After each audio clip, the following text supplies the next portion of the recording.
Last ವೀಡಿಯೋದಾಗ ಲಿಯೋಫೋಬಿಕ್ colloids ಬಗ್ಗೆ discuss ಮಾಡಿದ್ವಿ. ಲಿಯೋಫಿಲಿಕ್ colloids, Liophilic salts are the salts in which there is great affinity between dispersed phase and dispersion medium. Liophobic salts are those salts in which there is no affinity between dispersed phase and dispersion medium. In this video we will be discussing another classification of colloids which is based on type of dispersed phase particles. ಒಂದು colloid ಒಳಗೆ D P ಇರುತ್ತೆ, D M ಇರುತ್ತೆ, disperse face ಇರುತ್ತೆ, dispersion medium ಇರುತ್ತೆ. ಆ dispersed face particles, ಆ particles ಹೆಂಗಿರ್ತಾವು, ಯಾವ್ಯಾವ type ಇರ್ತಾವು ಅನ್ನೋದ್ರ ಮೇಲೆ ಈ ಕ್ಲಾಸಿಫಿಕೇಷನ್ ಒಳಗೆ 3 ಕೊಲಾಯ್ಡ್ಸ್ ಇರ್ತಾವೆ. ಈ ಕ್ಲಾಸಿಫಿಕೇಷನ್ ಒಳಗೆ 3 ಕೊಲಾಯ್ಡ್ಸ್ ಇರ್ತಾವೆ, 3 ಟೈಪ್ಸ್ ಆಫ್ ಕೊಲಾಯ್ಡ್ಸ್ ಇರ್ತಾವೆ. ಒಂದೇದು ಅಲ್ಲಿ ಪೇಜ್ ನಂಬರ್ 10 ಒಳಗೆ ಕೊಟ್ಟಾರ. ಒಂದೇದು ಮಲ್ಟಿ ಮಾಲಿಕ್ಯುಲರ್ ಕೊಲಾಯ್ಡ್ಸ್, ಎರಡನೇದು ಮ್ಯಾಕ್ರೋ ಮಾಲಿಕ್ಯುಲರ್ ಕೊಲಾಯ್ಡ್ಸ್, ಮೂರನೇದು associated colloids. There are 3 types of colloids based on type of dispersed phase particle. ಒಂದೇದು ಮಲ್ಟಿ ಮಾಲಿಕ್ಯುಲರ್ ಕೊಲಾಯ್ಡ್, ಎರಡನೇದು ಮ್ಯಾಕ್ರೋ ಮಾಲಿಕ್ಯುಲರ್ ಕೊಲಾಯ್ಡ್, ಮೂರನೇದು associated colloids. Okay, first we'll be discussing about what are multi-molecular colloids. Okay, ನಾನು ಲಿಯೋಫಿಲಿಕ್ ಮತ್ತು ಲಿಯೋಫೋಬಿಕ್ ಬಗ್ಗೆ ಮಾತಾಡೋ ಮುಂದೆ gold sol ಬಗ್ಗೆ ಮಾತಾಡಿದ್ದೆ. Gold sol was an example for lyophobic example ಇತ್ತು, because there will be no affinity between gold particles and water.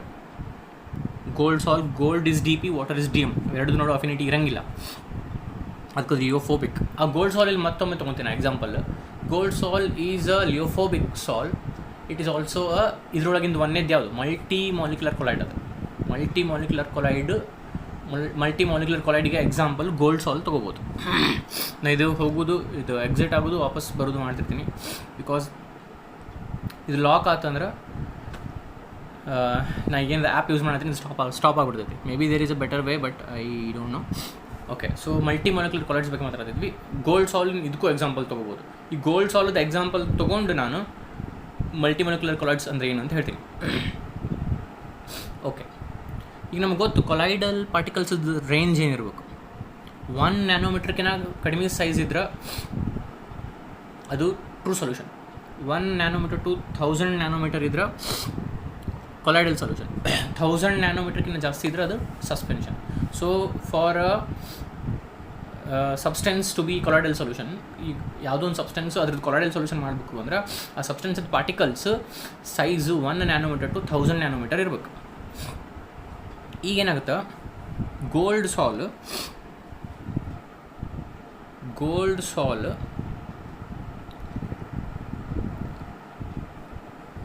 ಒಳಗೆ ಒಂದು ಗೋಲ್ಡ್ ಪಾರ್ಟಿಕಲ್ ನೀವು ತೊಗೊಂಡ್ರಿ ಅಂದ್ರೆ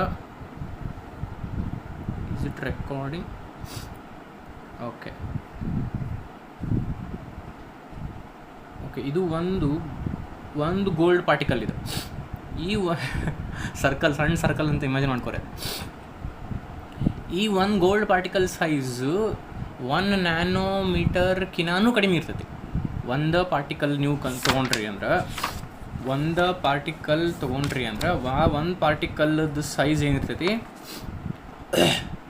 1 ನ್ಯಾನೋಮೀಟರ್ಕಿನ್ನೂ ಕಡಿಮೆ ಇರ್ತೈತಿ. ಸೊ ಅದಕ್ಕೆ ನಾನು ಗೋಲ್ಡ್ ಸಾಲ್ವ್ ಮಾಡ್ತೀನಿ. ಸೊ ಇದನ್ನು ಹೋಗಿ ಈ ಗೋಲ್ಡ್ ಪಾರ್ಟಿಕಲನ್ನು ಈಗೇನು ಸಣ್ಣ ಸರ್ಕಲ್ ಹಾಕೀನಿ, ಅದನ್ನ ಗೋಲ್ಡ್ ಪಾರ್ಟಿಕಲನ್ನು ನಾನು ಸಾಲ್ವ್ ಮಾಡ್ತೀನಿ, ನೀರಾಗಿ ಹಾಕ್ತೀನಿ ಅಂದ್ರೆ ಅದು ಆಗಂಗಿಲ್ಲ. ಬಿಕಾಸ್ ಅದು 1 ಪಾರ್ಟಿಕಲ್ದು ಗೋಲ್ಡು 1 ನ್ಯಾನೋಮೀಟರ್ಕಿನ್ನೂ ಸಣ್ಣದೈತಿ. ಸೊ ನಾನು ಏನು ಮಾಡ್ತೀನಿ, ಅಂಥವು ಭಾಳಷ್ಟು ಗೋಲ್ಡ್ ಪಾರ್ಟಿಕಲ್ಸ್ ವಾವ್ ನೋಡ್ರಿ, ಎಲ್ಲ ಮಸ್ತ್ ಸರ್ಕಲ್ ಆಗತ್ತವ ಅವು. ನನಗೆ ಭಾಳ ನಗು ಬರತೈತಿ, ಅನ್ಕಂಟ್ರೋಲೇಬಲ್ ಇರಲಿ. ಸೊ ಇಂಥವು ಭಾಳಷ್ಟು ಗೋಲ್ಡ್ ಪಾರ್ಟಿಕಲ್ಸ್ ಒಂದಕ್ಕೊಂದು ಹತ್ತಿರ್ತಾವ. ನಾ ಇಷ್ಟು ಚಂದ ಹಾಕತ್ತೀನಿ, ನನಗೆ ಬೋರ್ಡ್ ಮೇಲೆ ಇನ್ನೂ ಚಂದ ಹಾಕ್ತೀನಿ, ನಾ ಇಷ್ಟು ಹಸೆ ಹಾಕಂಗಿಲ್ಲ. ಬಟ್ ಈ ಆ್ಯಪ್ ನನಗೆ ಯೂಸ್ ಮಾಡೋದು ಅಷ್ಟು ರೂಢಿ ಇಲ್ಲಲ್ಲ. ಸೊ ಇಂಥವು ಭಾಳಷ್ಟು ಗೋಲ್ಡ್ ಪಾರ್ಟಿಕಲ್ಸ್ ಒಂದಕ್ಕೊಂದು ಕೂಡಿದ್ವು ಅಂದ್ರೆ ಅವಾಗ ಇದ್ರ ಸೈಜು ಇನ್ನೆಲ್ಲ ಕುಡಿ ಸಣ್ಣ ಸಣ್ಣ ಸಣ್ಣ ಸಣ್ಣ ಬಾಲ್ ಸೇರಿ ಒಂದು ದೊಡ್ಡ ಬಾಲ್ ಇಮ್ಯಾಜಿನ್ ಮಾಡಿರಿ, ಎಲ್ಲ ಸೇರಿ ಇದು ಆದ್ವಂದ್ರೆ ಈಗ ಇದ್ರ ಸೈಜ್ ಏನಾಗತ್ತೆ ರೀ, ಈಗ ಇದ್ರ size 1 nanometre to 1000 nanometre, 1 nanometre to 1000 ನ್ಯಾನೋಮೀಟರ್ನಾಗ ಬರ್ತೈತಿ. ಮೊದ್ಲು ಇದ್ದಿದ್ದಿಲ್ಲ, ಬರೀ ಒಂದು ಪಾರ್ಟಿಕಲ್ ಇದ್ದಾಗ ಇದ್ದಿದ್ದಿಲ್ಲ, ಇಷ್ಟೆಲ್ಲ ಸೇರಿದ ಮೇಲೆ ಆಯ್ತು 1 ನ್ಯಾನೋಮೀಟರ್ ಟು 1000 ನ್ಯಾನೋಮೀಟರ್ನಾಗ ಬಂತು. ಈಗ ಇದಕ್ಕೆ ಕೊಲೈಡ್ ಅಂತ ಕರಿಬೋದು ನಾವು, ಬಿಕಾಸ್ ಒಂದು ಪಾರ್ಟಿಕಲ್ ತೊಗೊಂಡಿದ್ವಿ ಅಂದರೆ 1 ನ್ಯಾನೋಮೀಟರ್ಕಿಂತ ಕಡಿಮೆ ಇತ್ತು, ಈಗ ಈ ರೇಂಜ್ನಾಗ ಬಂತು.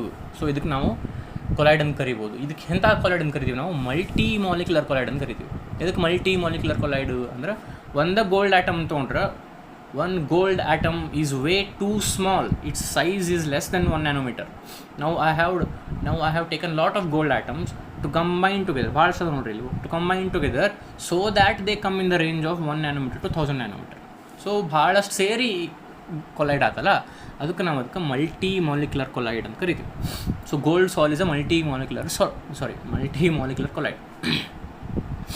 ಓಕೆ, ಈಗ ಇನ್ನೊಂದು ಎಕ್ಸಾಂಪಲ್ ತೊಗೊಳೋದಾದ್ರೆ ಸಲ್ಫರ್ ಸಾಲ್. ಈಗ ಗೋಲ್ಡ್ ಸಾಲ್ ಒಳಗೆ ಗೋಲ್ಡ್ ಆಟಮ್ಸ್ ಭಾಳಷ್ಟು ಸೇರಿದ್ವು. ಈಗ ಸಲ್ಫರ್ ಸಾಲ್ ಒಳಗೆ ಈಗ ನಾವು ಒಂದು S8 ಮಾಲಿಕ್ಯೂಲ್ ತೊಗೊಂಡಿವಿ. S8 ಅಂದರೆ ಹೆಂಗಿದೆ, ಈಗ ನೀವು ಕ್ಲೋರಿನ್ ಅಂದ್ಕೊಳ್ಳಿ Cl2 ಅಂತೀವಿ, ಆಕ್ಸಿಜನ್ ಅಂದ್ಕೊಳ್ಳಿ O2 ಅಂತೀವಿ, ಹಂಗೆ ಸಲ್ಫರ್ ಅಂದ್ಕೊಳ್ಳಿ S8 ಅಂತೀವಿ. ಈಗ ಒಂದು S8 ಮಾಲಿಕ್ಯೂಲ್ ನಾವು ತೊಗೊಂಡ್ರೆ, ಈ ಒಂದು S8 ಮಾಲಿಕ್ಯೂಲ್ ಸೈಜ್ 1 ನ್ಯಾನೋಮೀಟರ್ಕಿಂತ ಸಣ್ಣದಿರ್ತದೆ. ಈಗ ಭಾಳಷ್ಟು ಇಂಥವು S8 ಭಾಳಷ್ಟು ಇಂಥವು ತೊಗೊಂಡ್ವಿ ಅಂದ್ರೆ ಏನಾಗುತ್ತೆ, ಎಲ್ಲ ಸೇರಿ ಭಾಳಷ್ಟು S8 ಮಾಲಿಕ್ಯೂಲ್ಸ್ ಸೇರಿ 1 ನ್ಯಾನೋಮೀಟರ್ ಟು 1000 ನ್ಯಾನೋಮೀಟರ್ ರೇಂಜ್ನಾಗ ಬರ್ತಾವೆ. ಅವಾಗ ಇದಕ್ಕೆ ನಾವು ಕೊಲೈಡ್ ಅನ್ಬೋದು. ಅದಕ್ಕೆ ಸಲ್ಫರ್ ಸಾಲ್ also is an example for multi molecular collide. Okay, ಈಗ ನಿಮಗೊಂದು ಐಡಿಯಾ ಬಂದಂಗೆ ಆಗಿರ್ತೈತೆ. ಸೊ ನಾವು ಏನು ಡಿಸ್ಕಸ್ ಮಾಡಿದ್ವಿ ಈಗ, ನಾವು ಮಲ್ಟಿ ಮಾಲಿಕ್ಯುಲರ್ ಕೊಲೈಡ್, ಗೋಲ್ಡ್ ಸಾಲು ಮತ್ತು ಸಲ್ಫರ್ ಸಾಲು ಎಕ್ಸಾಂಪಲ್ ತೊಗೊಂಡು ಡಿಸ್ಕಸ್ ಮಾಡಿದ್ವಿ. ಇದು ಹೆಂಗಿದ್ದಂಗೆ ಅಂದ್ರೆ, ನೀವು ಏನೋ ಹಬ್ಬ ಬಂದಿತ್ತು ಅನ್ಕೋರಿ, ಹಬ್ಬದಾಗ ಬೇಸನ ಉಂಡಿ ಕಟ್ಟಾಕ್ತೀರಿ ಅನ್ಕೋರಿ. ಸೊ ನೀವು ನಿಮ್ಮ ಸಿಬ್ಲಿಂಗ್ಸ್, ನಿಮ್ಮ ಬ್ರದರ್ ಸಿಸ್ಟರ್ ಹೆಲ್ಪ್ ತೊಗೊಂಡು ಮನೆಗ್ನವ್ರನ್ನ ಇಂಪ್ರೆಸ್ ಮಾಡೋಂಥಡಿ ಅಥವಾ ಹಿಂಗೆ ಅನ್ಕೋರಿ. ಅವ್ರಿಗೆ ಲಾಕ್ಡೌನ್ನಾಗ ಯಾವುದೋ ಹಬ್ಬ ಬಂದೈತಿ, ಸೊ ರೂಲ್ಸ್ ಮಾಡ್ಯಾರ, ಮನ್ಯಾಗ ಹಬ್ಬ ಗಿಬ್ಬ ಮಾಡೋದಾದ್ರೆ ಎಲ್ಲರೂ ಸೇರಿ ವರ್ಕ್ ಮಾಡಿದ್ರೆ ಅಷ್ಟೇ, ಏನಾರು ಸ್ವೀಟ್ ಗೀಟ್ ಮಾಡೋದು, ಇಲ್ಲಾಂದ್ರೆ ಅನ್ನ ಸಾರು ಮಾಡ್ತೀವಿ ತಿನ್ಬೇಕು, ನೋ ಕಂಪ್ಲೇನಿಂಗ್ ಅಂತ ಹೇಳ್ಯಾರ ಅನ್ಕೋರಿ. ಸೊ ನಾವು you want to make that ಹಬ್ಬ ಲಿಟಲ್ ಬಿಟ್ ಸ್ಪೆಷಲ್. ಸೊ ಎಲ್ಲರೂ ಸೇರಿ ಎಲ್ಲ ಮಾಡ್ಬೇಕಂತ ಅಂದ್ಕೊಂಡಿರಿ. ಸೊ ಉಂಡಿ ಕಟ್ಟಾಕತ್ತೀರಿ. ಸೊ ಸಣ್ಣ ಉಂಡಿ ಮಾಡಿರಿ ಅನ್ಕೋರಿ,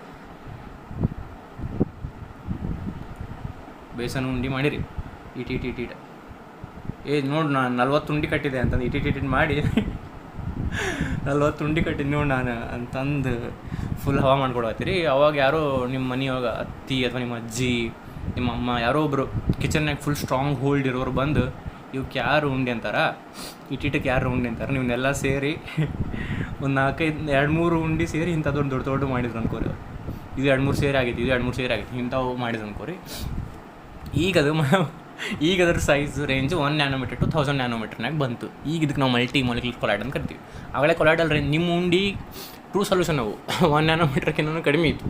ಈಗ ಇವ್ರು ಏನು ಉಂಡಿ ಮಾಡಿದ್ರು, ಇದಕ್ಕೆ ರಿಯಲ್ ಉಂಡಿ ಅಂತಾರೆ, ಬಿಕಾಸ್ ಅವು 1 ನ್ಯಾನೋಮೀಟರ್ ಟು 1000 ನ್ಯಾನೋಮೀಟರ್ ರೇಂಜ್ನಾಗ ಬಂದವು. ಇವಕ್ಕೆ ನಾವು ಕೊಲೈಡಲ್ ಪಾರ್ಟಿಕಲ್ಸ್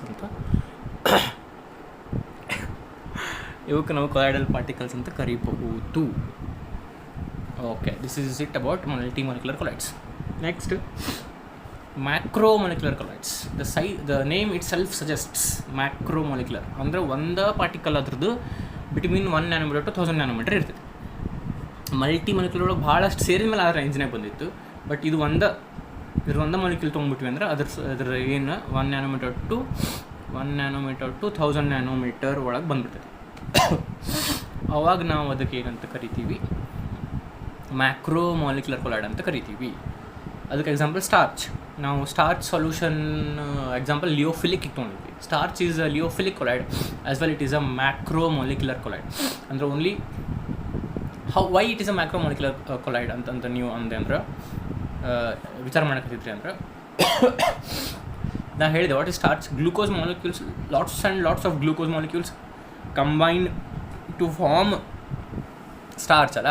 ಸೊ ಭಾಳಷ್ಟು ಮಾಲಿಕ್ಯೂಲ್ಸ್ ಸೇರಿದ್ದಕ್ಕೆ ಆಲ್ರೆಡಿ ಒಂದು ಸ್ಟಾರ್ಚ್ ಮಾಲಿಕ್ಯೂಲ್ ಒಳಗೆ ಭಾಳಷ್ಟು ಆಲ್ರೆಡಿ ಗ್ಲೂಕೋಸ್ ಮಾಲಿಕ್ಯೂಲ್ಸ್ ಇದ್ದಿದ್ದಕ್ಕೆ ಅದ್ರ ರೇಂಜು 1 nanometer to 1000 nanometer ಬಂದುಬಿಟ್ಟಿರ್ತೈತಿ. ಅದಕ್ಕೆ ಅದು ಎಂಥ ಕೊಲೈಡ್, ಅದು ಮ್ಯಾಕ್ರೋಮಾಲಿಕ್ಯುಲರ್ ಕೊಲೈಡ್. ಇದಕ್ಕೆ ನಾ ಏನೋ ಡೈಗ್ರಾಮ್ ಹಾಕಿ ತೋರಿಸ್ಬೇಕು ಅಂದ್ಕೊಂಡೆ, ಇಲ್ಲೇನು ಡೈಗ್ರಾಮ್ ಇಲ್ಲ. ಬಿಕಾಸ್ ಒಂದು ಪಾರ್ಟಿಕಲ್ ಏನಾಗುತ್ತೆ ರೀ, ಒಂದು particle range 1 nanometer to 1000 nanometer ಇರ್ತೈತಿ. ಇಲ್ಲಿ ಒಂದು ಸ್ಟೇಟ್ಮೆಂಟ್ ಐತ್ರಿ, most lyophilic salts are macromolecular colloids. most liofilic salts most of the liofilic salts are macromolecular colloids. ಯಾಕೆ ನೀವು ವಿಚಾರ ಮಾಡಿದ್ರೆ ಲಿಯೋಫಿಲಿಕ್ ಸಾಲ್ಟ್ಸ್ ಆರ್ ಸ್ಟೇಬಲ್. ನಾವು ಲಾಸ್ಟ್ ವಿಡಿಯೋ ಡಿಸ್ಕಸ್ ಮಾಡಿದ್ವಿ. ಅವು ಸ್ಟೇಬಲ್ ಇರೋದಕ್ಕೂ ಅವು ಮ್ಯಾಕ್ರೋಮಾಲಿಕ್ಯುಲರ್ ಇರೋದಕ್ಕೂ ಏನು ಸಂಬಂಧ ನೀವು ವಿಚಾರ ಮಾಡಿದ್ರೆ, ಅಥವಾ ಮ್ಯಾಕ್ರೋಮಾಲಿಕ್ಯುಲರಿಗೂ ಲಿಯೋಫಿಲಿಕ್ಕಿಗೂ ಏನು ಸಂಬಂಧ ನೀವು ವಿಚಾರ ಮಾಡಿದ್ರೆ, ಮ್ಯಾಕ್ರೋಮಾಲಿಕ್ಯುಲರ್ ಅಂದರೆ ಏನು, ಬರೀ ಒಂದು ಅದ್ರ ಪಾರ್ಟಿಕಲ್ ತೊಗೊಂಡ್ವಿ ಅಂದ್ರೆ, ನಾವು ಒಂದು ಪಾರ್ಟಿಕಲ್ ತೊಗೊಂಡ್ವಿ ಅಂದರೆ ಅದ್ರ 1 nanometer to 1000 nanometer ಬಂದುಬಿಡ್ತು ಅಂದ್ರೆ it's already stable and it is already collide. ನಾವು ಭಾಳಷ್ಟು ಅಂಥವು ಸೇರ್ಬೇಕಂತೇನಿಲ್ಲ. ಈಗ ನಾನು ಒಂದು ಮಲ್ಟಿಮಾಲಿಕ್ಯುಲರ್ ಕೊಲೈಡ್ ತೊಗೊಂಡೆ ಅಂದ್ರೆ, ಮಲ್ಟಿಮಾಲಿಕ್ಯುಲರ್ ಕೊಲೈಡ್ ತೊಗೊಂಡೆ ಅಂದ್ರೆ ಭಾಳಷ್ಟು ಗೋಲ್ಡ್ ಪಾರ್ಟಿಕಲ್ಸ್ ಅದು ಭಾಳಷ್ಟು ಸಲ್ಫರ್ ಮಾಲಿಕ್ಯೂಲ್ಸ್ ಎಲ್ಲ ಸೇರಿದಾಗ ಅದು ಕೊಲೈಡ್ ಆಗುತ್ತೆ. ಈಗ ಸೇರ್ಸೋಕೆ ಆಗಲಿಲ್ಲ ಅನ್ಕೋರಿ, ಅವಾಗ ಅದು ಸ್ಟೆಬಿಲಿಟಿ ಹೋತಲ್ಲ. ಅದು ಸೇರ್ಸೋಕೆ ಆಗಲಿಲ್ಲ ಅಂದ್ರೆ ಅದು ಕೊಲೈಡ್ ಅಲ್ಲ. ಈಗ ನಾನು ಏನು ಹೇಳ್ತೀನಿ, ಓಕೆ, ಇದನ್ನ ಇನ್ನೊಂದು ಪಾಯಿಂಟ್ ಆಫ್ ವ್ಯೂನ ಹೇಳಿ. ಈಗ lyophilic salts are stable, macromolecular colloids are also stable. ಅದಕ್ಕೆ ಇನ್ನೊಮ್ಮೆ ಹೇಳ್ತೀನಿ, lyophilic salts are stable, macromolecular colloids are also stable. Therefore most of the liofilic salts are macromolecular. ಎದಕ್ಕೆ ಲಿಯೋಫಿಲಿಕ್ ಸಾಲ್ಟ್ಸ್ ಆರ್ ಸ್ಟೇಬಲ್ ನಮ್ಗೆ ಗೊತ್ತು. ಎದಕ್ಕೆ ಮ್ಯಾಕ್ರೋಮಾಲಿಕ್ಯುಲರ್ ಕೊಲೈಡ್ಸ್ ಆರ್ ಸ್ಟೇಬಲ್ ಅಂತ ನೀವು ವಿಚಾರ ಮಾಡ್ತಿದ್ದೆ ಅಂದರೆ, ಮ್ಯಾಕ್ರೋಮಾಲಿಕ್ಯುಲರ್ ಆಗ್ಬೇಕಂದ್ರೆ ಏನು ಕಂಡೀಷನ್ ಇಲ್ಲ, ಎಲ್ಲ ಒಂದಿಷ್ಟು ಇಂಥವು ಸೇರಬೇಕು ಅಂದ್ರಷ್ಟು ಆ ರೇಂಜ್ನಾಗ ಬರ್ತೈತೆ ಅಂತ ಇಲ್ಲೇ ಇಲ್ಲಲ್ಲ. ಈಗ ಮಲ್ಟಿಮಾಲಿಕ್ಯುಲರ್ ಒಳಗೆ ಹೆಂಗಿತ್ತು, ಭಾಳಷ್ಟು ಗೋಲ್ಡ್ ಪಾರ್ಟಿಕಲ್ಸ್ ಬಂದು ಸೇರಿ ಸಣ್ಣ ಉಂಡಿ ಸೇರಿ ದೊಡ್ಡ ಉಂಡಿ ಆಗಬೇಕು ಅಂತ ಕಂಡೀಷನ್ ಇತ್ತು. ಇಲ್ಲಿ ಏನು ಕಂಡೀಷನ್ ಇಲ್ಲಲ್ಲ. So obviously it is stable. ಏನು ಕಂಡೀಷನ್ ಇರಲಾರ್ದ ಅದು ಸ್ಟೇಬಲ್ ಐತಿ.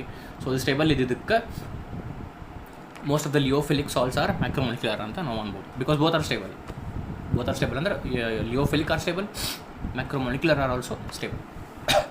ಇದಕ್ಕೆ ಎಕ್ಸಾಂಪಲ್ಸ್ ಇಲ್ಲಿ ಕೊಟ್ಟಾರ. ಓಕೆ, ಈಗ ಡೆಫಿನೇಷನ್ ಓದ್ಬಿಡು ಎರಡದ್ದು. ಮಲ್ಟಿಮಾಲಿಕ್ಯುಲರ್ ಕೊಲೈಡ್ಸ್ ಪೇಜ್ ನಂಬರ್ 10 ಒಳಗೆ ಕೊಟ್ಟಾರ.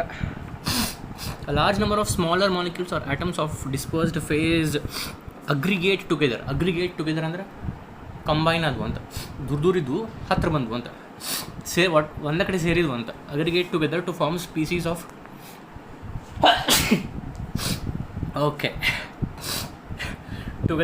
Species of colloidal size. Example gold sol, sulphur sol. Sorry, corona ಹಿಂಗೇನು ಟ್ರಾನ್ಸ್ಫರ್ ಆಗಂಗಿಲ್ತವ್ರಿ. ಫಾರ್ ಯುವರ್ ಕೈಂಡ್ ಇನ್ಫಾರ್ಮೇಷನ್, ನನಗೂ ಕೊರೋನಾ ಇಲ್ಲ, ಸ್ವಲ್ಪ ಹಂಗೆ ನೆಗಡಿ. ಇದು ಮಲ್ಟಿಮಾಲಿಕ್ಯುಲರ್ ಕೊಲೈಡ್ಸ್ ಆಯಿತು. ಓಕೆ,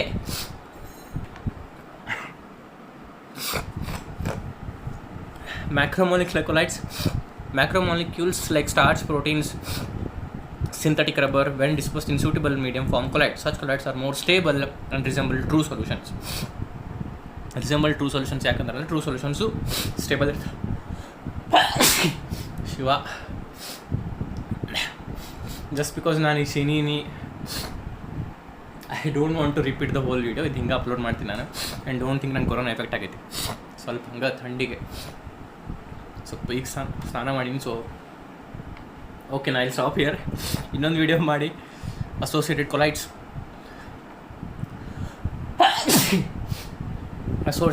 ಬಗ್ಗೆ ಡಿಸ್ಕಸ್ ಮಾಡ್ತೀನಿ. ನಾ ಹೆಂಗೂ ಅದ್ರದ್ದು ಬೇರೆ ವೀಡಿಯೋ ಮಾಡ್ಕೊಂಡು ಮಾಡಿದ್ದೆ, ಬಿಕಾಸ್ ಅಸೋಸಿಯೇಟೆಡ್ ಕೊಲೈಡ್ಸು ಸ್ವಲ್ಪ ಟೈಮ್ ಹಿಡಿತದೆ ಎಕ್ಸ್ಪ್ಲೇನ್ ಮಾಡೋಕ್ಕೆ. ಸೊ ನೆಕ್ಸ್ಟ್ ವೀಡಿಯೋದಾಗ will be discussing associated colloids. In this we have discussed multimolecular colloids and macromolecular colloids. Thank you. I'll be creating another video for associated colloids.